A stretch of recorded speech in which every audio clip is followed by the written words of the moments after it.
हाँ, तो कल एक चैप्टर दिया था, how many types of crane in the world, मतलब दुनिया में कितने प्रकार के क्रेन है। अगर कोई ये सवाल करता है तो आप ये मतलब मोबाइल क्रेन की तरफ नहीं जाने का है। आप पहले सवाल को बढ़िया से समझोगे कि आखिर वो पूछ क्या रहा। क्रेन बोला तो फट से दिमाग में मोबाइल क्रेन घुस जाए, ऐसा नहीं होना चाहिए। अगर वो पूछता है कि कितने प्रकार का क्रेन है, यानी कि दुनिया में जितने भी क्रेन है सबके बारे में वो पूछ रहा है। और अगर वो ये कहता है कि how many types of mobile crane in the world, तो समझ जाओ कि जिस क्रेन का आप ऑपरेटर हो वो उसी क्रेन के बारे में आपसे पूछ रहा है। तो दोनों सवाल में देखो सिर्फ एक मोबाइल शब्द का ही अंतर है।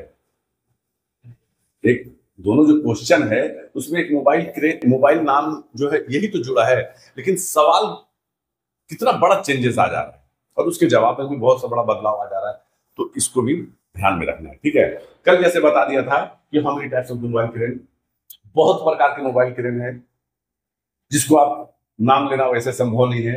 आप किसी को भी एक बेहतर तरीके से अपने जवाब को दोगे तो वो ज्यादा आपसे इंप्रेस होगा। अब जैसे यूट्यूब वगैरह में बहुत सारा आप देखोगे वीडियो, हम भी देखा है, उसमें बोलेगा एक मोबाइल क्रेन होता है, एक स्टेशनरी। भैया हमने तो नहीं सुना कभी स्टेशनरी क्रेन में कौन कौन सी कैटेगरी आती है। यूट्यूब में इस तरीके का आपको वीडियो मिलेगा, जबकि जहां तक मेरी जानकारी पूरा जिंदगी क्रेन लाइन में गुजारने के बाद, कि ऐसा कुछ भी नहीं है।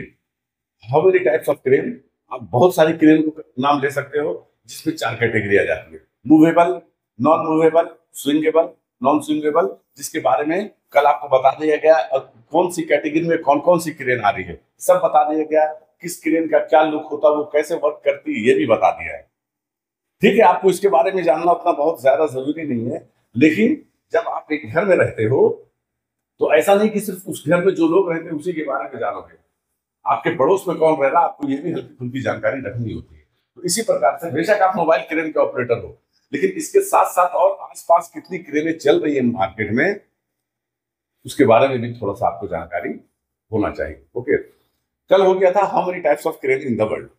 अब आज जो हमारा चैप्टर है वो ये है कि मोबाइल क्रेन कितने प्रकार का होता है। जैसे कल आप लोगों को ये भी बताया था कि दुनिया इसको बोलती है मोबाइल क्रेन, लेकिन इसका जो रियल नाम है वो tyre mounted hydraulic telescopic crane है। अगर इस नाम से आप इस क्रेन को पुकारते हो तो आप समझ जाओ कि कोई भी जानकार आदमी 100% इस क्रेन के बारे में समझ जाएगा कि आप इसी क्रेन का जिक्र कर रहे हो। ओके, तो आज हम क्या करते हैं, देखते हैं कि मोबाइल क्रेन कितने प्रकार का होता है।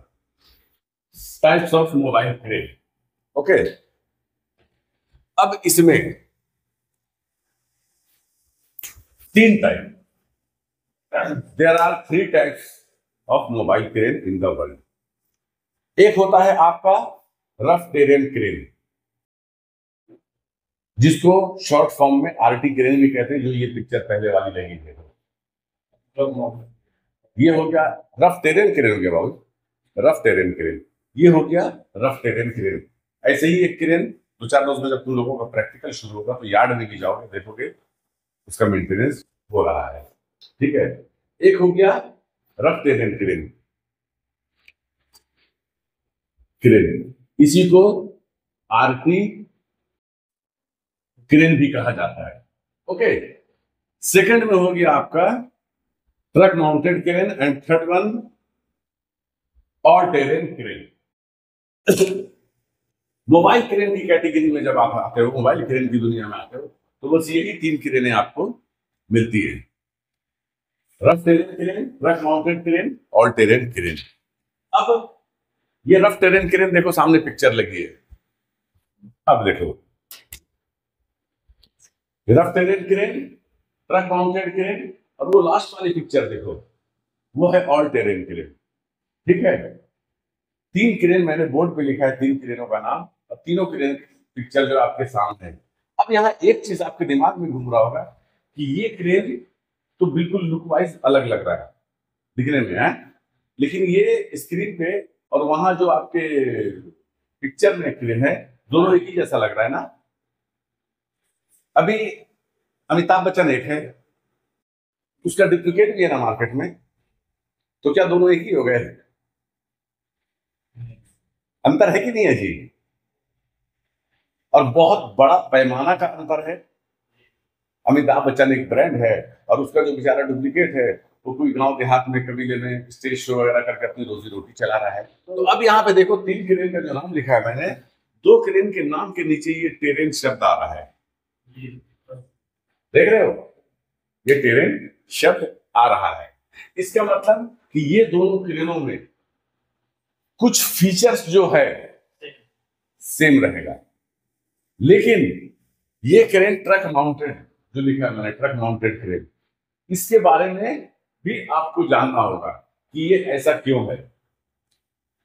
जैसे कल मैंने बताया था टायर माउंटेड, मतलब क्या हो गया, टायर पे चलने वाला नहीं, टायर पे। माउंटेड का मतलब पे चलने वाला थोड़ी होता है, माउंटेड का मतलब होता है पे। जैसे वॉल माउंटेड तो दीवार पे चलने वाली हो जाएगा, दीवार पे। तो टायर माउंटेड का मतलब हो गया था टायर पे। तो यहाँ पे क्या लिखा, ट्रक माउंटेड, मतलब ट्रक माउंटेड, ट्रक पे क्रेन।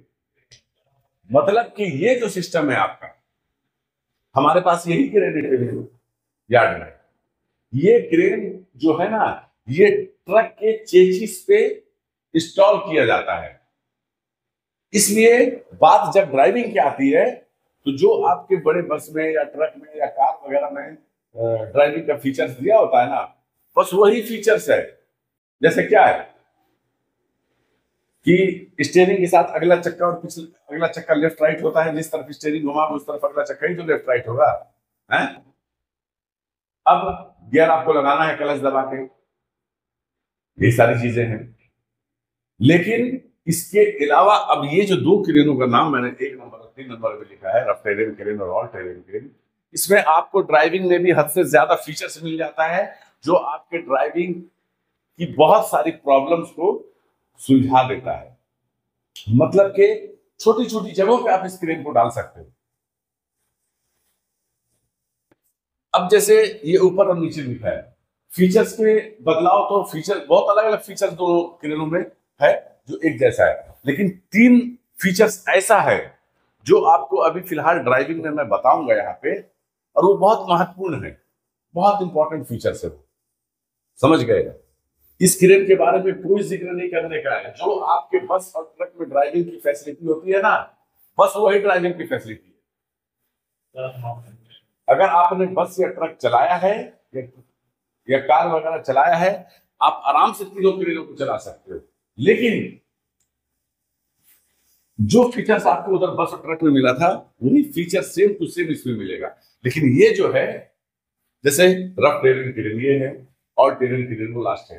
तीनों जाकर उठ के देख सकते हो, अगला चक्का जिस तरफ है पिछला चक्का जस्ट उसके विपरीत दिशा में है कि नहीं, दिख रहा है? तो क्या ये जो फीचर्स है कभी आपने किसी बस या ट्रक में देखा है रास्ते पे चलते हुए? नहीं देखा। ठीक है, तो अब यहाँ पे ये जो 2 क्रेनों का नाम मैंने लिखा है, इसमें 3 फीचर्स ऐसे हैं जिनको आपको ध्यान में रखना होगा। पहला एक फीचर्स क्या है, ऑटोमेटिक ट्रांसमिशन। ऑटोमेटिक ट्रांसमिशन क्या होता है? ऑटोमेटिक गियर सुने हो? गियर को ही ट्रांसमिशन कहा जाता है। बहुत सारे लोग ट्रांसमिशन कहते हैं, बहुत सारे लोग गियर कहते हैं। तो दोनों में आपको ऑटोमेटिक गियर मिलेगा। ऑटोमेटिक गियर मिला, इसका मतलब कि क्लच का वहां कोई काम नहीं है, क्लच का कोई काम नहीं है। दूसरा जो एक मेन फीचर्स है वो है different type of steering system. मतलब कि स्टीयरिंग का जो सिस्टम है उसके भिन्न प्रकार। तो वो प्रकार क्या है? इसमें भी आपको 3 प्रकार मिलेंगे, जो अभी आगे चलकर हम आपको थोड़ी देर में बताएंगे, दिखाएंगे, समझाएंगे। ठीक है, तो स्टीयरिंग के भिन्न प्रकार, जैसे ये दूसरी नंबर की स्टीयरिंग का कोई और प्रकार है, जिस तरफ घुमाओगे अगला टायर उसी तरफ घूमेगा। पिछला चक्का तो सीधा रहेगा, उसमें तो पावर रहता है एक्सल से। पिछले चक्के में तो कोई मूवमेंट नहीं है ना जी, लेफ्ट राइट का, जो है घूमने का है। लेकिन ये जो steering system of different type of steering system के भिन्न प्रकार जो शब्द हम यूज कर रहे हैं, वो इन्हीं 2 क्रेनों के लिए कर रहे हैं कि आप राइट की तरफ, मतलब दाहिने की तरफ अगर स्टीयरिंग अपना घुमाते हो तो अगला चक्का दाहिना तो जाएगा, लेकिन पिछला जो है वो बाएं ओर चले जाएगा, जैसे यहां आपको साफ नजर आ रहा है। एक फीचर्स ये होता है कि जिस तरफ आप स्टीयरिंग घुमाओगे चारों चक्का आपका उसी तरफ घूमेगा। भले आपका चेसिस बॉडी जो है वो ऐसा रहेगा गाड़ी का, लेकिन चक्का जो है नीचे में वो ऐसा हो जाएगा। किसी गाड़ी में देखे हो ऐसा? किस में देखे? नहीं समझे? एक फीचर ऐसा होता है कि जिस तरफ आप स्टीयरिंग घुमाओगे अगला टायर जो है उस तरफ तो जाएगा, लेकिन पिछला जो है उसके विपरीत दिशा में अपोजिट साइड में जाएगा। दूसरा फीचर्स होता है जो मैंने बताया, भिन्न प्रकार के स्टीयरिंग सिस्टम का ही जो दूसरा पॉइंट मैंने बताया है कि जिस तरफ स्टीयरिंग घुमाओगे इन दोनों क्रेनों में चारों चक्का जो है उसी तरफ घूम जाएगा। मतलब जैसे स्टीयरिंग को दाहिने घुमाए तो चारों चक्का जो है, कभी देखो किसी गाड़ी में। तीसरा इसमें जो फीचर्स आता है वो ये आता है कि आप स्टीयरिंग को जिस तरफ घुमाओगे ना, पीछे वाला चक्का उस तरफ लेफ्ट राइट घूमेगा, आगे वाला चक्का अपनी जगह पे स्ट्रेट रहेगा। देखो कभी ये फंक्शन है? अरे यार हम बस ट्रक की बात कर रहे हैं भैया, कहाँ फोर्कलिफ्ट में आ गए? हम तो बस ट्रक की ना बात कर रहे हैं। फोर्कलिफ्ट क्या बहुत सारी ऐसी गाड़ियों में रहता है, हम तो यहाँ पे बस ट्रक का ना जिक्र कर रहे हैं। तीसरा क्या है, एक होता है 4x4। ठीक है, 4x4 तो कार में भी आता है, बहुत सारी गाड़ियों में आता है, मिलिट्री गाड़ियों में आता है। ठीक है, तो ये 3 फीचर्स जो है, एक ऑटोमेटिक ट्रांसमिशन या गियर, दूसरा different type of steering system, मतलब के स्टीयरिंग सिस्टम के भिन्न प्रकार, और तीसरा 4x4।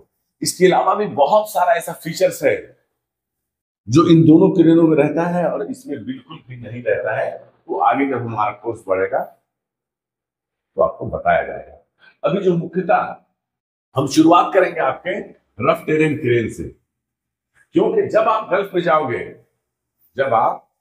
जाओगे तो बहुत ज्यादा पॉसिबल है, बहुत ज्यादा मुमकिन है कि आपको इसी क्रेन को चलाने मिले। क्योंकि अगर आप ट्रक माउंटेड या ऑल टेरेन क्रेन आपको देगा तो वो क्रेन क्या है कि 10 किलोमीटर, 20 किलोमीटर, 150 किलोमीटर इधर से उधर आपको मूवमेंट करना पड़ेगा। आप नए वहां जाओगे, आपको थोड़ी रास्ता घाट का पता है, तो कम से कम 6 महीने तक क्या करते हैं वो लोग किसी साइड पे। इंडिया में आपको ये क्रेन बहुत कम नजर आएगा, आरटी क्रेन इंडिया में बहुत कम देखोगे, लेकिन आप अगर गल्फ कंट्री में चले जाओगे तो भरमार है इस क्रेन की। क्योंकि कोई छोटी सी भी कंपनी अपना उन्होंने एक क्रेन खरीद लिया, अपने साइट पे डाल दिया। अभी मान लो कि कोई साइट है 1.5-2 किलोमीटर के अंदर वो उनका काम चल रहा है, तो एक क्रेन लेके रफ टेरेन क्रेन जो है वो डाल दिया। अब क्या है कि कोई भी साइट चल रहा है, ऊबड़ खाबड़ रास्ता है, कीचड़ मीचड़ है, छोटी छोटी जगह है, इसमें घुसना है, तो वो जो स्टीयरिंग सिस्टम के भिन्न प्रकार है उनकी सहायता से छोटी छोटी जगहों पे भी घुस जाता है। ये क्रेन क्या है, एक जगह से दूसरी जगह जाने के लिए इसको टेलर पे लोड किया जाता है तभी ये जाती है। एक जगह से दूसरी जगह जाने का मतलब ये नहीं कि आधा किलोमीटर या 1 किलोमीटर, आप इसको भी 10 किलोमीटर, 20 किलोमीटर, 50, 100 किलोमीटर चला सकते हो, लेकिन ये उतनी स्पीड नहीं चलेगी। बड़े बड़े टायर्स हैं इसके, डीजल का खपत इतना ज्यादा हो जाएगा कि उससे कम में आप टेलर में भेज दोगे और टेलर स्पीड में भी लेके जाएगा। तो इसलिए अगर लंबा ट्रांसपोर्टेशन कराना होता है इसको, और गल्फ में तो खैर इसको रोड पे चलने की इजाजत ही नहीं है, परमिशन ही नहीं है। ना डैमेज क्यों होगा? अरे उसी रोड पे भैया 100 टन सामान लेकर टेलर जा रहा है तो डैमेज नहीं हो रहा, तो ये इससे हो जाएगा डैमेज।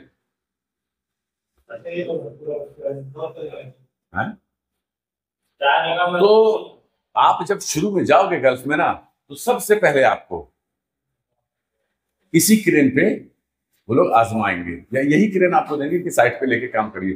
जब 4-6 महीना 8 महीना आपको हो जाएगा, थोड़ा सा घूम फिर लोगे जगह को, रोड घाट आपको पता चल जाएगा, उसके बाद ही फिर आपको ऑल टेरेन क्रेन या ट्रक माउंटेड क्रेन वो लोग देंगे कि अभी इस साइड पे काम कर लो। फिर जब रोड खुलेगा तो 20 किलोमीटर हमारा दूसरा साइड चल रहा है, वहां पे जाके थोड़ा सा काम कर लेना, फिर वहां से 30 किलोमीटर और उधर चले जाना, वहां पे काम कर लेना, ऐसी बातें हैं।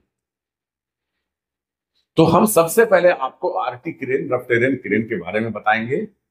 एक बात हमेशा याद रखोगे, क्रेन कोई सा भी हो, तीनों में अगर आपने एक क्रेन चला लिया तो फिर आप तीनों क्रेन चला लोगे। ऑपरेटिंग की बात कह रहा हूं मैं फिलहाल, ड्राइविंग की नहीं, ऑपरेटिंग। क्योंकि ऑपरेटिंग का जो फंक्शन है वो दुनिया के सारी मोबाइल क्रेन में एक ही है। हाँ, किसी में 4 लीवर हो सकता है, किसी में 2 ही लीवर हो सकता है, तो वो कोई बहुत बड़ा इश्यू नहीं है। बेसिक क्या है, जैसे आप अपने घर में हीरो होंडा मोटरसाइकिल चलाते हो, अब इनको टीवीएस का दे दिया जाए, बजाज का दे दिया जाए, बुलेट दे दिया जाए, कोई भी गाड़ी दे दिया जाए, चला लेंगे ये। क्यों? क्योंकि इनके पास बेसिक है, और वो बेसिक क्या है कि इनको 2 पहिया चलाना आता है। अरे किसी में गियर आगे होगा, किसी में पीछे होगा, यही होगा ना जी। ये फीचर्स में आ गया, इसका आपकी ड्राइविंग स्किल से कोई लेना देना नहीं है। अगर इसका आपकी ड्राइविंग स्किल से लेना देना होता तो फिर आप साइकिल तो नहीं चला पाते, क्योंकि साइकिल में तो गियर नहीं होता। समझ रहे हो बात को? तो डिस्क ब्रेक है चक्के में लगा हुआ, तो उससे कोई ड्राइविंग का फर्क पड़ता है? नहीं। वो फीचर्स हो गया कि मेरी गाड़ी में नहीं है तो मैं यहां ब्रेक मारूंगा तो वहां जाके रुकेगी गाड़ी। आपकी गाड़ी में डिस्क ब्रेक आप यहां मारोगे तो यहीं पे गाड़ी रुक जाएगी। तो इसका हमारे ड्राइविंग से कोई सरोकार, कोई संपर्क संबंध नहीं है। बेसिक क्या है कि अगर मुझे 2 पहिया चलाना आता है तो अब दुनिया की कोई भी मोटरसाइकिल आप मेरे पास ला दो, हम उसको चला लेंगे। अगर आप 4 चक्का चलाना जानते हो, कार ही सही, तो फिर दुनिया की कोई भी, टेलर में थोड़ा सा मसला है, टैंकर हो, बस हो, ट्रक हो, आप आराम से चला लोगे, क्योंकि बेसिक वही है, बेसिक में फर्क नहीं है। तो हमको बेसिक को पकड़ना है। अभी फिलहाल हम ड्राइविंग के मोड में चल रहे हैं, तो इस क्रेन का जो मामला है, सबसे पहले हम आपको इस क्रेन के बारे में बताएंगे, ठीक है? लेकिन इस क्रेन के बारे में बताने से पहले आपको कुछ बेसिक चीजें बतानी होंगी। बेसिक चीज क्या है? जैसे इस क्रेन में लगे हुए हर एक सामान, पार्ट्स का नाम और उसका काम। जब तक ये नहीं बताएंगे तो कैसे आपको पता चलेगा? मैं बोलूंगा कि टेलीस्कोप निकालना है, आप बोलोगे टेलीस्कोप क्या होता है? मैं बोलूंगा विचक्रम घूम रहा है, आप बोलोगे विचक्रम क्या होता है?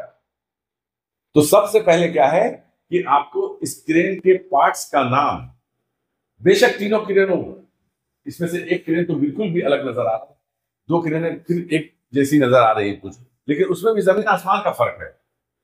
फीचर्स में, ऑपरेटिंग में नहीं, ड्राइविंग में, ऑपरेटिंग में नहीं, ऑपरेटिंग में एक ही रहेगा। तो हर क्रेन में जो सामान लगा है, भले वो क्रेन 10 करोड़ रुपए की होगी, ये 2 लाख रुपए की होगी, वो 5 लाख रुपए की होगी, कोई फर्क नहीं पड़ता है।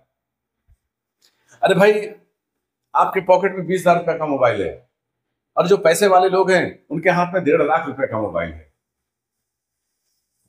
तो आपका जो डिस्प्ले है, आप डिस्प्ले बोलोगे तो वो क्या उसको बोलेगा? डिस्प्ले नहीं बोलेगा, वो भी डिस्प्ले ही बोलेगा। हमारे पास 50,000 की मोटरसाइकिल है, जहां से धुआं निकलता है उसको साइलेंसर बोलते हैं। तो जिनके पास 20 लाख रुपए की मोटरसाइकिल है और वो धुआं निकलने वाले जगह को क्या बोलेगा? साइलेंसर ही बोलेगा। कीमत से कुछ नहीं होता, कीमत से कुछ भी नहीं होता है, नाम वही रहता है। सबसे पहले जो है आपको यहां पे जितना बताना था उतना बताया है। अब हम आपको देते हैं क्रेन के पार्ट्स का पेपर, और हर एक नाम उसमें आपको क्लियरली बताया जाता है। अब इसमें देख लो, आरटी क्रेन का ही फोटो बना है। आरटी क्रेन ही है ना जी, है? अब यहां पे ये फर्स्ट पेज है, यहां से लगा, हाँ ठीक है। अब यहां सबसे पहले देखो, सबसे टॉप में ये क्या लिखा है? अनिमोमीटर लिखा है ना। ये अनिमोमीटर क्या है? हाँ, क्रेन का जो काम होता है ना, ठीक है, अच्छी बातें होता है, लेकिन इसमें हवा की स्पीड जो है बहुत बड़ा फैक्टर होता है। अभी जैसे देखो, यही लोड चार्ट लिखा है, जब हम लोड चार्ट पाएंगे तो तुम लोगों को बताएंगे। यहाँ पे देखो, तुम्हारे बुक में भी होगा, विंड स्पीड यहाँ पे लिखा है, मतलब कितना आप बूम निकाल रहे हो, तो वहां पे विंड स्पीड आपकी क्या होनी चाहिए, हवा की स्पीड क्या होनी चाहिए। अब ये जो अनिमोमीटर लगा, ये देखो एकदम आगे में, क्रेन के अगले हिस्से में ऊपर में लगा है ना, है? अब ये जैसे जैसे आपका ये बूम निकलेगा तो अनिमोमीटर जो है ना, वो भी आगे की तरफ जाता जाएगा। अनिमोमीटर क्या है? अगर कोई आपसे पूछता है तो आपका सीधा जवाब ये होना चाहिए कि हवा की स्पीड को बताने वाला एक उपकरण है। ये इलेक्ट्रिकल कनेक्शन से चलता है। इलेक्ट्रिकल बोले तो जो क्रेन में आपके इलेक्ट्रिक होती है उससे चलता है। इसका वायर निकल के जाकर आपके क्रेन के स्क्रीन पे फिक्स्ड होता है और वहीं पे आपको हवा की स्पीड बताता है। ठीक है। अभी देखो ये, अब देखो ये बंदा आज यहाँ पे काम नहीं कर रहा है क्योंकि हवा काफी तेज है। ये देखो अनिमोमीटर लगा है मूवमेंट के आगे, वो रुका हुआ है। अगर हवा तेज चल रही तो वो रुका हुआ क्यों है, ये भी तो सवाल उठता है। वो रुका हुआ इसलिए है कि अनिमोमीटर में डस्ट वगैरह लगकर वो जाम हो गया है। तो वो जो सेल्फ मेंटेनेंस की एक बात हम बराबर कहते हैं तुम लोगों को कि थोड़ा सा मेंटेनेंस का काम आपको आना चाहिए। अब मान लो कि ये छोटी सी प्रॉब्लम है, अब इसके लिए आप मैकेनिक के पास ले जाओगे, मैकेनिक भी आपको देख के हंसेगा। मैकेनिक जो है वो भी आपको देख के हंसेगा, बोलेगा यार ये कैसा बंदा है, लीवर ऑपरेटर है, बस इसको थोड़ा सा काम नहीं पता है मेंटेनेंस का। अब ये बंदा क्या करेगा, देखो अभी यहाँ पे सिस्टम को चालू कर रहा है, ये देखो यहाँ पे क्या बता रहा है आपको, ये एनीमोमीटर है ना, यहाँ पे 0 बतला रहा है, ये 0 बता रहा है। मैक्सिमम क्या लिखा 14.2, मतलब के 14.2 मीटर पर सेकेंड। अगर हवा चल रही है मतलब वो जहां पे 0 दिया है ना, वहां पे अगर 14.2 आ जा रहा है ना, तो समझ जाओ आपको किसी भी सूरत में काम बंद कर देना है। लेकिन अभी तो 0 है, तो अभी तो काम नहीं बंद होना चाहिए। अरे भाई 0 इसलिए कि एनीमोमीटर जो है उसका जान है वो काम नहीं कर रहा, वर्क नहीं कर रहा। अभी आप देखो हवा की स्पीड, ये देखो, ये देख रहे हो, अब पता चल रहा है हवा की स्पीड। इसको क्या बोलते हैं, ये आप लोग बहुत सारी जगहों पे देखोगे, प्लांट वगैरह में देखोगे, एयरपोर्ट में देखोगे, इसको बोलते हैं विंड सोक। क्या बोलते हैं, विंड सोक। विंड का मतलब हवा, सोक का मतलब होता है मोजा, सॉक्स पहनते हैं ना, मोजा। तो ये उसके ही आकार का बना होता है। अब यहाँ पे क्या है, ये गोल जैसा रहता है, ये पूरा गोल, इधर से हवा जा रही है, इधर से निकल रही है। और ये एक अलग टाइप के कपड़े का बना होता है। जब तक आपका, जैसे ये भी देखो बिल्कुल ऐसे फ्लैट में ना, अगर ये 35 से 40 किलोमीटर हवा की स्पीड है ना, तभी ऐसे सीधा होता है, नहीं तो जैसे हवा कम रहेगी ये नीचे की ओर जाने लगेगा। तो यहाँ पे नजर आ रहा है साफ साफ कि हवा तेज है, लेकिन अनिमोमीटर हमारा नहीं घूम रहा है, इसलिए क्रेन में हवा की स्पीड जो है वो 0 बता रहा है। तो यहाँ पे हमको देखना ये है कि ये बंदा अभी करता क्या है। ये देखो WD-40 लिया इसने, अभी जाएगा इसको थोड़ा सा क्लीन करेगा, देखो ये गया। अब देखो ये यहां से इसकी वायरिंग आई है, ये जो वायरिंग, ये देखो इसके प्लग को खोला इसने, उसमें जो डस्ट लगी है उसको थोड़ा सा साफ करेगा। ये देखो थोड़ा सा कपड़ा से साफ करेगा, थोड़ा उसमें WD-40 मार देगा, डस्ट वगैरह उसका क्लियर हो जाएगा। हाँ, अब ये देखो इधर वापस अनिमोमीटर की तरफ आया है, इधर भी वही करेगा, WD-40 उसमें मारेगा, थोड़ा सा वो क्लियर हो जाएगा। ये WD-40 मारा देखो, ये देखो अब घूमने लगा। अब आप इसके सिस्टम पे देखो, हवा की स्पीड जो है ना वो बताने लगेगा। ये देखो, मतलब हवा की स्पीड हमेशा एक नहीं रहती ना, कभी ज्यादा कभी कम, इसीलिए 3 पॉइंट से लेके अब देखो वो सामने घूम रहा है, और वो जितनी तेजी के साथ घूमेगा। अब जब ये घूम देखो 0 डिग्री पे नीचे रखा हुआ है तो 4.2 बता रहा है, जैसे थोड़ा उठाएगा तो 14.2 पहुंचने में कितनी देर लगेगी उसको। हाँ, अब देखो यहाँ पे वो चेंजेस आया।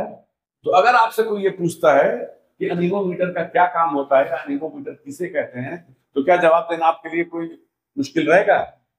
एक लाइन में जवाब है उसका, हवा की स्पीड को बताने वाला यंत्र या उपकरण या इक्विपमेंट। बात खत्म, समझ में आया? दूसरा आप देखो यहाँ पे लिखा है पुल्ली, ये सबसे अगले हिस्से में देखो यही है। एक्चुअल में ये पुल्ली बोल सकते हैं इसको, लेकिन इसको अगर हम रोस्टर पुल्ली कहेंगे ना तो वो ज्यादा बेहतर होगा।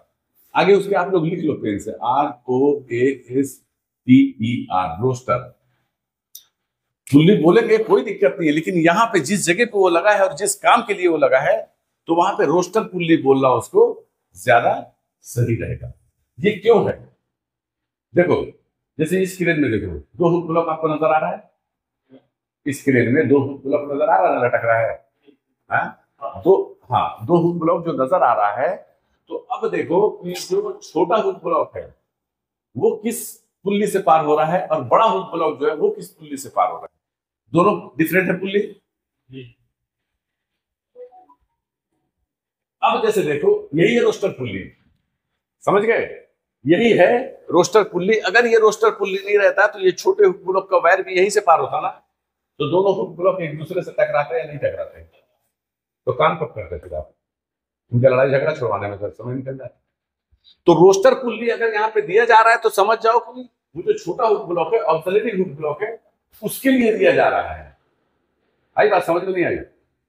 अगर है तो यहाँ पे जो रोस्टर पुल्ली दिया जा रहा है इस जगह पे, वो यहाँ पे क्या, किसी भी क्रेन में अगर आपको ऑक्सिलरी हुक ब्लॉक या छोटा हुक ब्लॉक लगाना है तो आपको रोस्टर पुल्ली लगाना ही होगा, नहीं तो उसके अलावा कोई चांस नहीं है। अगर नहीं है आपके पास, नहीं लगाना चाह रहे हो, तो फिर ये जो बड़ा हुक ब्लॉक है इसी को खोल के आपको वहां पे छोटा हुक ब्लॉक लगाना पड़ेगा, क्योंकि दोनों हुक ब्लॉक एक पुल्ली में नहीं आ सकते। एक म्यान में दो तलवार रख सकते हो, बस वही चीज है। समझ गए बात को? अब नीचे में देखो, यहाँ पे लिखा है एक छोटा सा गुटका जैसा बना हुआ है, लिमिट स्विच लिखा है, ये देखो, ठीक है। ये जो लिमिट स्विच लिखा है, लिमिट स्विच तो वहां लिखा है, एक लोग इसको एंटी टू ब्लॉक भी कहते हैं, और बहुत सारी जगहों में ए टू बी ये भी लिखा होता है। Okay, anti two block, anti का मतलब क्या होता है जी लाल बाबू? हजार सबको मालूम है, तुम तीनों को मालूम है, लेकिन दिमाग नहीं लगाना चाह रहे। जैसे कभी कोई बोलता है, वो देख तेरा दोस्त नहीं यार मेरा एंटी हो गया उससे, बोलते हो कि नहीं? नहीं बोलते हो? तो एंटी हो गया मतलब क्या हो गया? मतलब वो मेरा विरोधी हो गया, यही है ना जी। एंटी का मतलब विरोधी तो हो गया। जैसे बोलते हैं anti terrorist task force, government बनाती है ना अपनी, तो एंटी टेररिस्ट मतलब के आतंकवाद विरोधी दस्ता, विरोधी और विरोधी एक ही चीज, तो एंटी का मतलब हो जाता है विरोधी।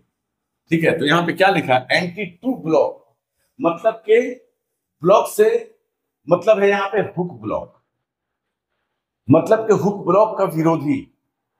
तो ये क्यों दिया जाता है? देखो, अभी जैसे मान लो कि रात का समय है, आपको 30 या 40 मीटर हाइट पे कोई सामान रखना है, आपने नीचे से सामान उठा लिया, अब आप ऊपर लेके जा रहे हो, रिगर भी आपको सिग्नल दे रहा होगा, शायद वो भी बराबर आपको नहीं दिख रहा है, तो आपको तो ये समझ में नहीं आएगा ना कि वो जो बूम का टॉप है, ये जो बूम का टॉप है एरिया, यहां से हुक ब्लॉक आपका कितना नजदीक पहुंच चुका है, कितनी दूरी पे, पता चलेगा?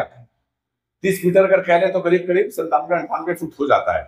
तो आप तो अब तक उठाते जाओगे, आपको अंदाजा जब नहीं मिलेगा, मान लो कि रिगर को भी आप नहीं देख पा रहे उस टाइम पे, वो हुक ब्लॉक जाके सीधा बूम के ऊपर में ठोकर मारेगा नहीं मारेगा? अगर मारेगा ना, तो ये एक एक्सीडेंट का चांसेस बनता है। हाँ? अब यहाँ पे ये जो एंटी टू ब्लॉक आपका लटकता हुआ दिख रहा है ना, ये वर्क करता है। आपका क्या है कि हुक ब्लॉक जैसे जाके एंटी टू ब्लॉक में टच होगा, सारा फंक्शन आपके क्रेन का रुक जाएगा, स्विंग फंक्शन को छोड़ के, क्योंकि स्विंग फंक्शन का इससे कोई लेना देना नहीं होता है। सारा फंक्शन, टोटल जो फंक्शन है वो आपका रुक जाएगा। ये वर्क कैसे करता है, मतलब किस काम में आता है, ये तो समझ में आया कि anti two block hook block को बूम हेड में टकराने से रोकने के काम में आता है। ये एंटी टू ब्लॉक जो है हुक ब्लॉक को बूम हेड से टकराने के काम में आता है, यही है ना जी? है? लेकिन ये वर्क कैसे करता है ये भी आपको देखने समझना होगा। जी हाँ, सेंसर लगे रहता है। देखो ये किस तरीके से वर्क करता है। यह भी एक इलेक्ट्रिक ही सेफ्टी डिवाइस है। ये देखो, अभी आप देखो यहां जो एंटी टू ब्लॉक लगा है, उस क्रेन में जो एंटी टू ब्लॉक लगा है, और इसमें जो लगा है, तीनों का डिजाइन अलग है ना। मैं बार बार आप लोगों को इस बात को दोहरा रहा हूं कि डिजाइन पे नहीं जाने का, लुक पे नहीं जाने का, उसके काम एक ही। जैसे हम चारों लोगों के पास मोबाइल फोन है, सबका लुक अलग अलग है, लेकिन काम तो एक ही कर रहा है। तो अब देखो, ये जो लोहा नीचे लटक रहा है, इसका अभी सारा लोड जो है इसी चेन पे है ना जी। अब ये हुक ब्लॉक अगर जाके इस पे टच होगा तो इस लोहे का लोड इस पे आएगा, चेन से हट जाएगा लोड ना। अब ये चेन देखो, यहाँ पे एक बुश जैसा लटक रहा है, पिन जैसा, देख रहे हो? यहाँ पे गैप आपको नजर आ रहा है। जब इस पे से लोड हटेगा ना तो ये ऊपर चले जाएगा। ऊपर में यहाँ सेंसर लगा है, सेंसर से वो कनेक्ट हो जाएगा, और ये देखो इसकी वायरिंग जा रही है, ये पीछे तो आपका सारा जो फंक्शन है वो रुक जाता है। देखो अभी ये कैसे होता है, ये वो चेन फ्री हो गया।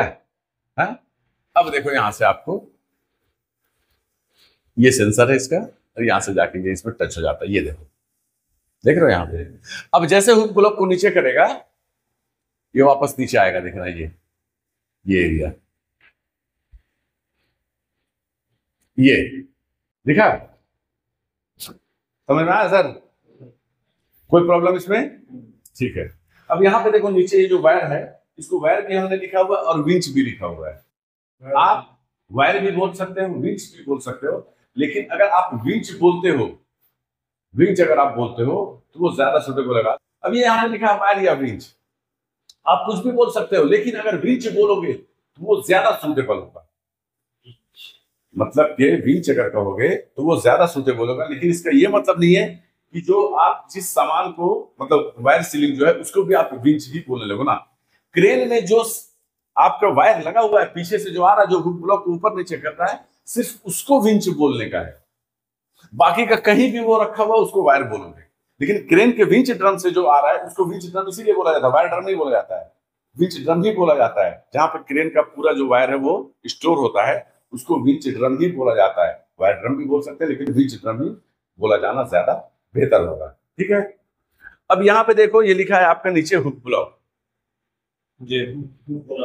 ठीक है, और यहाँ पे वही सेफ्टी लैच जो कल हमने आपको बोर्ड पे नक्शा बना के बताया था, सेफ्टी लैच। ओके, अब वापस यहाँ पे आओ, ये देखो मेन बूम यहाँ लिखा है, ये जो व्हाइट कलर दिया हुआ है आपका, यही है ना, ये हो गया आपका मेन बूम।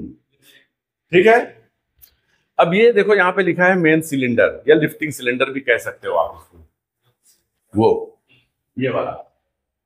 क्योंकि किसी भी क्रेन में आप चले जाओगे तो सबसे ज्यादा हेवी सिलेंडर आपको यही मिलेगा, क्योंकि सारा लोड इसी पे बराबर आके ठहरता है। और ये कैसे काम करता, कल आप लोगों को बताया था। किसी भी हाइड्रोलिक जैक में लिफ्टिंग सिलेंडर वहां लिखा है या मेन सिलेंडर लिखा है, गोली मारो, अगर वो वहां से निकाल दोगे तो लिफ्टिंग सिलेंडर थोड़ी हुआ, वो तो फिर हाइड्रोलिक सिलेंडर हो गया। तो हमेशा याद रखोगे कि किसी भी हाइड्रोलिक सिलेंडर में दो पाइप होता है हाइड्रोलिक का, एक सप्लाई और दूसरा रिटर्न। सप्लाई पाइप का जब कनेक्शन आपका ऑन होता है तो पिस्टन आपका बाहर की तरफ निकलता है, और जो रिटर्निंग पाइपलाइन का कनेक्शन ऑन करते हो तो पिस्टन को वो अंदर करता है। ठीक है। अब यहां पे देखो ये पूरा एरिया जो खाली, जिसको टर्न टेबल हम कहते हैं, कल या परसों शायद वो जो चेन सीलिंग कहां रखते हैं, किस जगह पे रखते हैं, दिखलाया था ना उस क्रेन का, वही है टर्न टेबल। मतलब कि क्रेन का जो पूरा एक फ्लैट होता है जिसके ऊपर आपका ऊपर में सुपर स्ट्रक्चर या क्रेन का ऑपरेटिंग सिस्टम को इंस्टॉल किया जाता है, वो सुपर स्ट्रक्चर जो है वही आपका टर्न टेबल कहलाता है। ओके। अब ये देखो पीछे में लिखा है काउंटर वेट, ये ठीक है, काउंटर वेट लिखा है। ये काउंटर वेट का क्या काम होता है?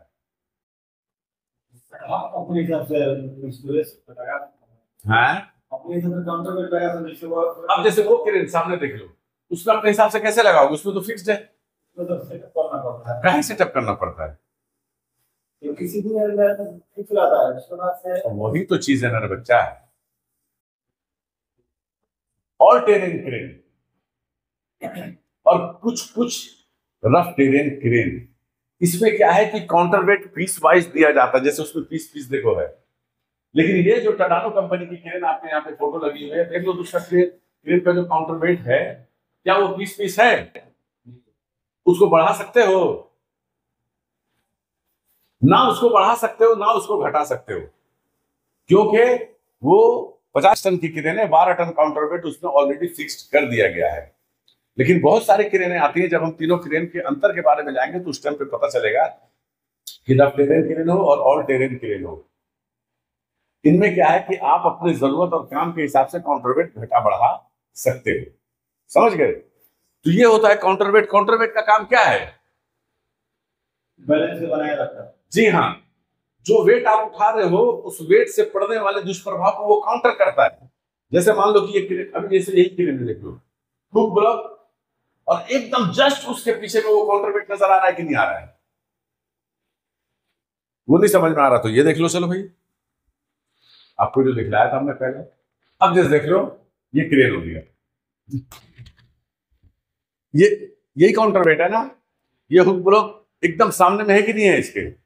तो यहां से जो सामान उठाएगा तो सामान का जो वेट है उससे होने वाले अनबैलेंस सिस्टम को यही ना काउंटर वेट काउंटर करेगा जी। तो कभी भी याद रखोगे बूम ऐसे है क्रेन की, सामने आपका हुक लटक रहा है, इधर केबिन है और केबिन के पीछे ही काउंटर वेट रहता है। जैसे जैसे वो केबिन घूमती है वैसे वैसे काउंटर वेट भी घूमता रहता है। हाँ, उससे अटैच रहता है, समझ गए। यहाँ ये रोटरी है, अभी थोड़ी देर में आएंगे वहां पे। यहाँ ये रोटरी है, इसी रोटरी के ऊपर ये पूरा घूमता है सेटअप। तो जैसे जैसे आपका ये केबिन जिस तरफ मूव करेगा काउंटर वेट उसी तरफ मूव करता जाएगा।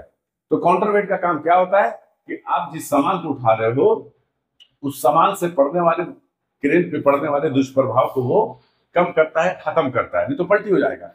बहुत सारी चीजें देखो ना, आदमी से कुछ उठाता है तो पीछे छूट जाता है। अब उसी आदमी के पीछे में अगर ऐसे कमर में से हाथ दबा के तुम खड़े हो जाओ तो आदमी उठेगा, तो ये तुम काउंटर वेट का काम करने लगे, समझ गए। अब यहां पे देखो ये लिखा है आपका आउटरिगर, ये चीज, ये आउटरिगर। ये आउटरिगर क्रेन में क्यों होता है और क्यों लगाया जाता है?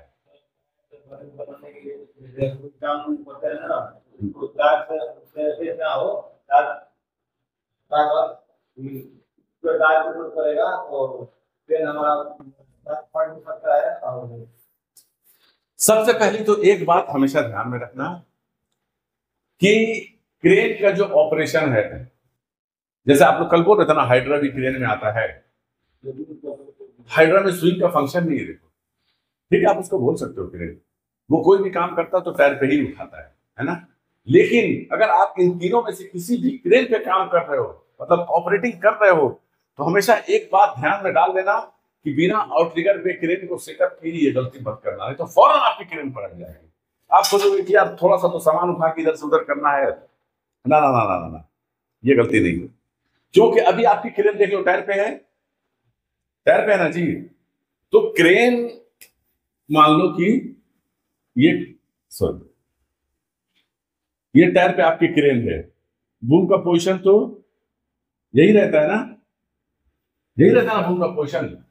अब अगर ये ड्राइविंग करेगी गाड़ी तो बूम का पोजीशन यही रहेगा।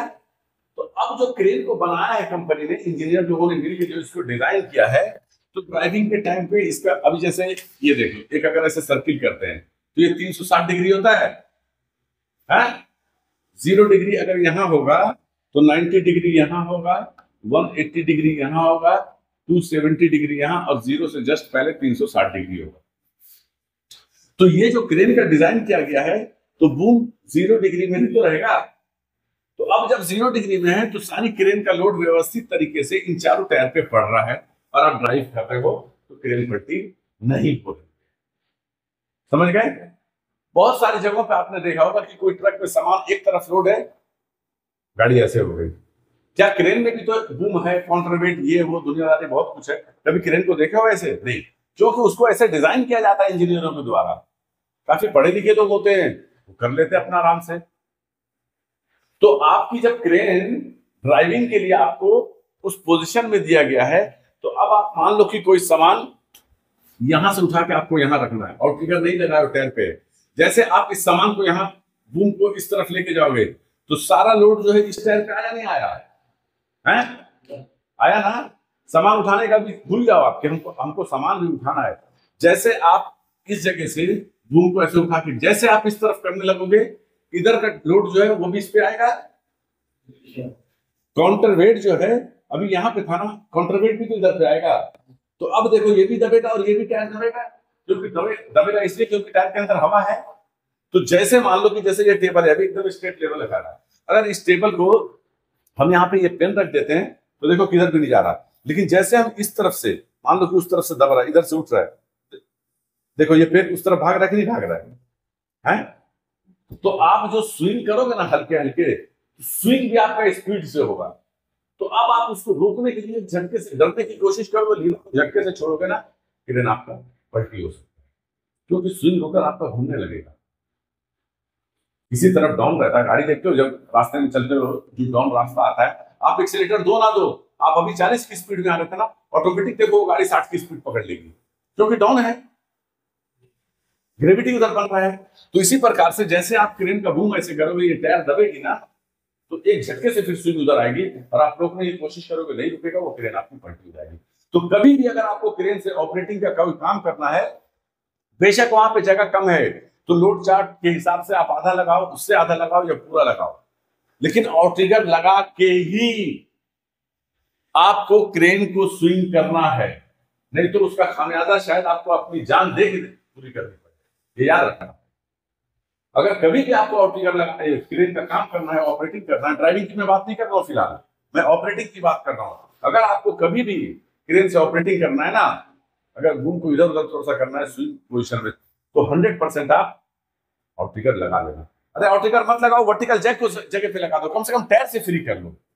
तो किसी भी क्रेन में आउटरिगर इसीलिए दिया जाता है कि सबसे पहले, जैसे मान लो कि आउटरिगर हम बाहर निकाल रहे हैं, अब बोला जाए कि टायर से फ्री करना ही मकसद नहीं है। अगर टायर से फ्री करना होगा तो एक एक जैक दे देगा, नीचे लगा देगा, टायर से फ्री हो जाएगा। आउटरिगर क्यों निकाला जा रहा है? जगह घेर रहा है ना। अब देखो, मान लो कहीं पर कोई काम करते हो, कोई भारी सामान उठाना पड़ता है, तो सबसे पहले एक इंसान नॉर्मली क्या करता है? पैर को ऐसे फैलाता है दोनों ना। क्यों फैलाता है? उसको एक साइकोलॉजी है कि हम पैर फैलाए हैं तो हम ज्यादा ताकतवर हो गए हैं, या हमारा ज्यादा बैलेंस बन गया, यही है ना। और ये हकीकत है, ये हकीकत है। आपने पैर फैला लिया, क्रेन ने आउटरिगर फैला लिया, आउटरिगर निकाल दिया, तो उसका अपना एक बैलेंस बन गया। अब बैलेंस बन गया, अब आपको टायर से फ्री करना है तो आपको जैक लगाना है। तो आउटरिगर, दुनिया में 90% लोग इसको आउटरिगर कहते हैं, कुछ एक लोग इसको बीम भी बोलते हैं, BEAM। क्या बोलते हैं? BEAM, बीम भी बोलते हैं। और एक आध दो लोग स्लाइडर भी बोलते हैं, लेकिन अगर आप आउटरिगर बोलोगे तो कहीं कोई समस्या नहीं है। लेकिन बीम भी कहते हैं, ये भी याद रखना, भले स्लाइडर को याद रखो ना रखो, बीम को भी याद रखना, क्योंकि आपको इंटरनेशनल मार्केट में जाके काम करना है। ठीक है। अब ये है वर्टिकल जैक। इसको वर्टिकल जैक हमने क्यों लिखा है? क्योंकि ये सीधा 90 डिग्री पे है। अब जैसे मान लो कि आप कहीं काम कर रहे हो, आपका ये वर्टिकल जैक का सील कट गया, यहां से सील कट गया तो हाइड्रोलिक लीकेज होगा। अब आप गैरेज में फोन करके अगर बोलोगे और ट्रिगर का ना जैक मेरा लीक कर गया है, तो अब मैकेनिक जो है ना वो कंफ्यूज हो जाएगा कि आउटरिगर का कौन सा जैक, क्योंकि ये जो आउटरिगर निकल रहा है इसके अंदर भी एक जैक है और ये भी एक जैक है। तो आप अगर उसको सिर्फ ये कहोगे ना कि वर्टिकल जैक, तो 100% तो समझ जाएगा जो जमीन पे बैठ रही है जैक, उसके बारे में जिक्र कर रहा है। आउटरिगर जैक बोलेगा तो सबसे पहले उस आउटरिगर के डब्बे के अंदर जो सिलेंडर लगा है ना, वो उसके बारे में सोचेगा। ओके। अब ये नीचे देखो लिखा है गोल सा जो है फ्लोट, फ्लोट लिखा है ना। कई एक लोग इसको पैड बोलते हैं, पैड नहीं बोला जाता। पैड वो होता है जो आपकी कंपनी आपको लकड़ी का बना के देती है, उसको वुडन पैड कहा जाता है। ये हमेशा फ्लोट रहेगा। बहुत सारी क्रेनों में लोहे का रहता है और बहुत सारी क्रेनों में जो है वो फाइबर का भी दिया जाता है, उसको फ्लोट कहते हैं। ठीक है। अब यहाँ नेक्स्ट पिक्चर में आओ, यहाँ लिखा है, जहां रेड और व्हाइट स्टिकर लगी है, लिखा है बूम हेड। देखो इस क्रेन में देखो बूम हेड, मतलब हेड का मतलब क्या होता है? माथा। जैसे आप लोगों को बताया ना, ये बूम हो गया और ये इसका हेड हो गया, तो बूम का माथा वो हो गया। ओके। अब यहाँ पे वही मेन हुक ब्लॉक। अब यहाँ पे जो छोटे हुक ब्लॉक है उसको देखो लिखा हुआ ऑक्सिलरी हुक ब्लॉक। इसको आप बॉल हुक भी बोल सकते हो, इसको आप स्मॉल हुक भी बोल सकते हो, इसको आप विप लाइन भी बोल सकते हो, कोई समस्या नहीं। ओके। नीचे आओ, ये ऑपरेटिंग केबिन हो गया, इसके बारे में तो बताने की ज्यादा जरूरत है नहीं। अब यहां पे देखो एक लिखा है विंच ड्रम। एक बात हमेशा याद रखोगे, विंच ड्रम ही लिखा है ना। ऑपरेटर केबिन जो है, क्रेन कोई सी भी हो, तीनों क्रेनें लगी हैं। देखो ऑपरेटर केबिन ये है, ऑपरेटर केबिन के पीछे काउंटरवेट, काउंटरवेट के ऊपर देखो विंच ड्रम दिख रहा है। ये ट्रक माउंटेड क्रेन है ना। आप इस गाड़ी में देख लो, आरटी क्रेन में देख लो, ऑपरेटर केबिन है, ऑपरेटर केबिन के पीछे ये काउंटरवेट, और काउंटरवेट के पीछे विंच ड्रम लगा है, उसी से ना ये विंच निकल रहा है जी। तो कभी भी याद रखोगे कि काउंटरवेट के ऊपर ही विंच ड्रम होता है, जिसमें सारा वायर जो आपके क्रेन का है वो आपके स्टोर होता है। अब यहाँ पे देखो ये लिखा है टेलीस्कोपिक सेक्शन, ये जो अंदर बाहर होता है ना, इसी को कहते हैं टेलीस्कोपिक सेक्शन। और ये टेलीस्कोपिक सेक्शन क्या है, कल जब आप लोगों को क्रेन के ओरिजिनल नाम के बारे में बता रहा था तो आप लोगों को डिटेल्स में बता दिया था कि टेलीस्कोपिक सिस्टम क्या होता है। अब ये जो टेलीस्कोपिक सिस्टम है ये किस काम में आता है हमारे मोबाइल क्रेन में, तो बूम के लेंथ को बढ़ाने में। क्योंकि मान लो कि ये बूम जो है, मेन बूम जो है आपका, ये 10 मीटर है, अब आपको काम करना है 30 मीटर पे, 30 मीटर पे काम करना है ना, तो बूम तो चाहिए आपको ना जी। तो यही टेलीस्कोपिक सेक्शन आपके लेंथ को कंप्लीट करता है निकल के। इसके अंदर भी यही ऐसा ही सिलेंडर लेके रहता है, जब आप लीवर एंगेज करोगे तो ये पिस्टन निकलता है और अपने साथ बूम को धकेल के बाहर करता है। लेकिन ये अलग अलग सिस्टम होता है, जैसे ट्रक माउंटेड क्रेन जो है उसमें अलग होता है, आरटी क्रेन में जो सिस्टम होता है वो अलग होता है। बूम निकालने का मैकेनिकली हम बता रहे हैं, मतलब मैकेनिज्म जो है इसका ऑपरेटिंग का एक ही रहता है, लीवर को एंगेज करोगे बूम निकलेगा। ऑल टेरेन क्रेन में क्या होता है, एक ही सिलेंडर रहेगा, भले 6 बूम का सेक्शन हो, बूम का टेलीस्कोप का 6 सेक्शन क्यों ना हो, लेकिन टेलीस्कोपिक सिलेंडर अंदर में एक ही रहेगा, क्योंकि उसमें एक बूम को दूसरे बूम में ना लॉकिंग मैकेनिज्म के द्वारा वो लॉक कर देता है। तो वो जब हम आगे चलेंगे तो बताएंगे आपको क्लियरली। अब यहां पे देखो लिखा है स्विंग रोटर, ये दादा दादा देख रहे हो है? ये एरिया स्विंग रोटर बोलते हैं उसी पे घूमता है। स्विंग रोटर आपका जो ये टर्न टेबल है ना क्रेन का, जो चेसिस है उसमें फिक्स्ड होता है। अब उसके ऊपर क्या होता है, स्विंग रोटर के बीच में, जैसे मान लो ये आपका स्विंग रोटर हो गया, दाता दाता दाता दाता ऐसे निकला है ऐसे करके है। अब वो जो क्रेन का केबिन है ना, यहाँ पे एक और आपका जो है ऐसे दाता करके लगे रहेगा, इसको बोलते हैं पिनियन। इस पिनियन के ऊपर जो है ना ये होता है गियर बॉक्स, और गियर बॉक्स के ऊपर होता है मोटर, और वो जो मोटर है वो भी हाइड्रोलिक से चलता है, याद रखोगे। तो जैसे आप लीवर को एंगेज करोगे ये मोटर घूमता है, मोटर तो बहुत स्पीड में घूमता है, मोटर जो है वो तो बहुत स्पीड, देखो मोटर घूमते हुए कितनी स्पीड में घूमता है। अगर उतनी स्पीड में स्विंग होगा तो कंट्रोल कर पाओगे नहीं। तो नीचे में गियर बॉक्स दिया हुआ है। गियर बॉक्स क्या करता है, गियर बॉक्स होता है स्पीड को कम करने वाला यंत्र या बढ़ाने वाला। हाँ, तो स्पीड की गति को कम करने के लिए यहाँ गियर बॉक्स दिया हुआ, गियर बॉक्स के नीचे जो है आपका पिनियन लगा हुआ है। वही पिनियन घूमता है ना इस रोटरी के चारों तरफ, तो आपका स्विंग का फंक्शन जो है वो चलता है। ठीक है, अब यहां, हाँ बोलो, और कुछ बोलना है? हाँ सैलेंसर, ये सैलेंसर देख रहे हो, कभी देखे हो ऐसा सैलेंसर? तो उसमें आता है किसमें? ऐसी सैलेंसर रहता है। हम पूछ रहे हैं कि ऐसा सैलेंसर कभी देखे हो? देखोगे भी नहीं, क्योंकि सैलेंसर है ही नहीं हो। सैलेंसर उसके अंदर है, वो जाली दिया है, कवर दिया है, ताकि गलती से भी किसी का हाथ पैर वहां ना सट जाए। और अगर सट गया गलती से, गर्म रहता है, अरे मोटरसाइकिल कितना गर्म रहता है कि आदमी का पैर हाथ जला देता है। तो आप सोच लो कि इतनी बड़ी इंजन का सैलेंसर कितना गर्म हो सकता है। वो मांस को पूरा खींच लेगा, बेचारा 6 महीना बिस्तर में पड़ा रहेगा मजदूर आदमी। तो इसलिए वो कवर दिया कि अगर आदमी गलती से थोड़ा सा टच फ्री हो जाए तो हल्का फुल्का उसको लगे, कोई बहुत ज्यादा नुकसान ना हो। हाँ, ये हो गया। अब यहाँ पे आओ, यहाँ पे लिखा है बूम लेंथ सेंसर लिखा ना, इसको सेंसर को काट के रील कर लो। रील, हाँ रील। अब दिखलाते हैं ये कैसे वर्क करता है। ये क्रेन हो गया। अब जैसे ये लोड उठा रहा है, इसका वेट आपको यहाँ स्क्रीन पे बताएगा आपके एसएलआई में, कंप्यूटर में। ये लिमिट स्विच, या मतलब ये जो बूम से लेके जमीन तक की ये हाइट है, ये बताएगा। हवा कितनी स्पीड चल रही है वो भी बताएगा आपको। ये बूम कितना डिग्री पे गया वो भी बताएगा। बूम का कितना लेंथ है ये भी बताएगा। सारा कुछ आपको बताता है ना आपके स्क्रीन पे। कैसे? सब कुछ का इलेक्ट्रिक वायर जो है यहाँ से कनेक्ट रहता है और आता है इसी रील में जुड़ता है सारा इलेक्ट्रिक वायर। जैसे जैसे ये बूम निकलेगा वैसे वैसे ये रील घूमता है और इसमें से वायर निकलता है। अपनी क्रेन में भी जाकर देखना। ठीक है। अब इस रील से एक वायर आके आपके सिस्टम में अटैच होता है। तो आपको यहाँ पे जो जो गतिविधि हो रहा है, जो जो एक्टिविटी हो रहा है, सारे एक्टिविटी की जानकारी आपको वहां पे आपके स्क्रीन पे वो देता है। जैसे एग्जांपल अभी यहाँ पे देख सकते हो, ये देखो अभी क्या लोड उठाएगा, हाँ ये देखो लोड बढ़ते जा रहा है, जैसे उठाया अब ये नीचे रखेगा, अब जैसे बूम निकालेगा, ये देखो केबल रील यही है,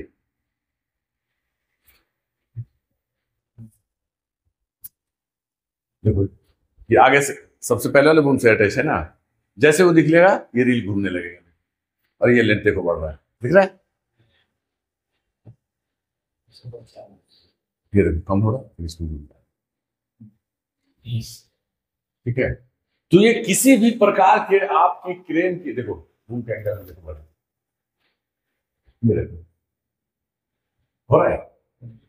तो हर एक चीज का जो भी वहां पे सिस्टम चल रहा है, उस सिस्टम की सही सही जानकारी आपके क्रेन के SLI जो उसको कहते हैं, बहुत सारे लोग उसको कंप्यूटर भी कहते हैं, उसमें आके देने का ये काम करता है। यहाँ पे क्या लिखा है, इंजन। एक बात कभी भी याद रखोगे, अगर RT क्रेन में हो तो जैसे अभी थोड़ी देर पहले बताया ना, ऑपरेटर केबिन के पीछे काउंटरवेट, काउंटरवेट के ऊपर में विंच ड्रम, और काउंटरवेट के नीचे ही आपका इंजन रहेगा, देख लो वहां पे। अब आप यहाँ पे किसी भी फोटो को देख लो, ये आपका पूरा क्रेन बना हुआ है ना जी, यहाँ पे साइलेंसर है, तो जाहिर सी बात है यहीं पे आपका इंजन है। किसी भी RT क्रेन में आप देख लोगे, एक बात हमेशा ध्यान में रखना, ऑपरेटर केबिन के पीछे काउंटरवेट, काउंटरवेट के ऊपर में आपका विंच ड्रम, और काउंटरवेट के ही नीचे में आपका इंजन। लेकिन ट्रक माउंटेड और ऑल टेरेन क्रेन जो है, इसमें अलग अलग जगह पे होता है। जब उस पर हम लोग आएंगे तो उस पर हम लोग डिस्कशन करेंगे। तो अभी ये तुम लोगों के क्रेन का पार्ट्स का नाम और उसका काम क्लियर हुआ है। इसमें कोई समस्या है, कोई दिक्कत है, समझने में परेशानी, तो वो बताओ पहले, तो उसको क्लियर करेंगे। चलो आदिल शाह, लाल बाबू।